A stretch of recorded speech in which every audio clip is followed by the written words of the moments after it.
வந்து விஜய் மாநாட்டுல வந்து மன்னராட்சி நடக்குது தமிழகத்துல. அதை வந்து 2026 இல்ல சினிமா செய்திகள் நான் பாக்குறது இல்ல. சினிமா செய்திகள் பாக்குறது இல்ல.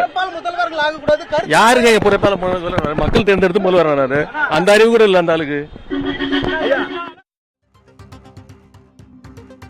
அம்பேத்கர் நூல் வெளியீட்டு விழாவில் திமுக குறித்த விஜயின் பேச்சுக்கு உதயநிதி ஸ்டாலின் காட்டமாக பதிலளித்திருக்கிறார். நமது தொலைபேசி இணைப்பில் அதிமுகவின் திரு வைகை செல்வன் இணைந்திருக்கிறார். பேசலாம்.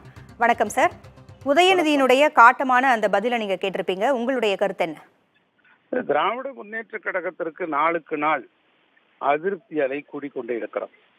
திராவிட முன்னேற்ற கழகம் என்ன நினைக்கிறது என்று சொன்னால், கூட்டணி பலமாக இருக்கிறது, கூட்டணியில் இருப்பவர்களை, கூட்டணி கட்சி இருக்கிறவர்களை சரி செய்து விட்டால், அவர்களை அனுசரித்து போய்விட்டால், அவர்களோடு நல்ல உறவுகளை வைத்துக் கொண்டால் போதும், நாம் வெற்றி பெற்று விடலாம் என்று ஒரு மாய தோற்றத்தை, ஒரு தப்பு கணக்கை போட்டுக் கொண்டிருக்கிறது திராவிட முன்னேற்ற கழகம். ஆக திராவிட முன்னேற்ற கழகம் பலவீனமாக இருக்கிறது, கூட்டணி பலம்பொருந்தியதாக இருக்கிறது என்கிற கருத்து ஒரு பக்கம் இருந்தாலும் கூட, கூட்டணியை மக்கள் மிக விரைவிலேயே நிராகரித்து விடுவார்கள் என்பதை அறியாமல் இருக்கிறார்கள் என்பதுதான் எங்களுடைய கருத்து. ஆக குடும்ப ஆட்சி என்பதும் மன்னராட்சியை போலத்தான் குடும்ப ஆட்சி நடைபெறுகிறது என்கிற குற்றச்சாட்டு வலுவான கருத்தை உடையதாக இருக்கிறது. நாளுக்கு நாள் அதிருப்தி அலை திராவிட முன்னேற்ற கழகத்தின் அரசின் மீது விழுந்து கொண்டே இருக்கிறது.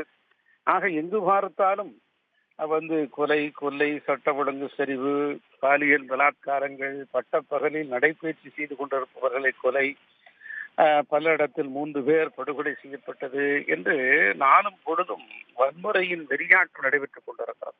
ஒரு அரசின் மீது பயம் இல்லாமல், ஆட்சியாளர்கள் மீது பயம் இல்லாமல் குற்றச்செயல் ஈடுபடுகிறவர்கள் அதிகமாக போய்கொண்டிருக்கிற காரணத்தினால் இதை தடுப்பதற்கு தவறிவிட்டது என்கிற மக்கள் ஆழமான கருத்தை உடையவர்களாக இருக்கிறார்கள். விலைவாசி உயர்ந்திருக்கிறது, இன்னும் பால் விலையிலிருந்து பல்வேறு கட்டணங்கள் உயர்ந்திருக்கிறது. இவைகளெல்லாம் மக்கள் கொதித்து எழுந்திருக்கிறார்கள். இதை பற்றி பேச வேண்டிய எதிர்க்கட்சிகள், அதாவது அவர்களோடு இருக்கிற கூட்டணி கட்சிகள் வாய் மூடி மௌனியாக இருக்கிறார்கள் என்பதையும் மக்கள் அறிவார்கள்.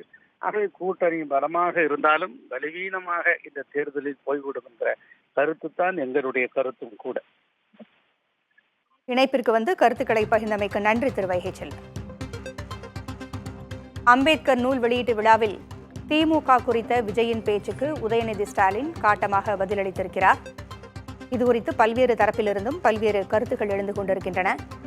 தாவேகா தரப்பிலிருந்து பேசியவர்கள், சினிமாவிலிருந்து வந்த ஒருவரே சினிமா செய்திகள் பார்ப்பதில்லை என்பது குறித்து பேசியிருப்பது நகைப்பிற்குரியதாக இருப்பதாக கூறியிருக்கிறார்கள்.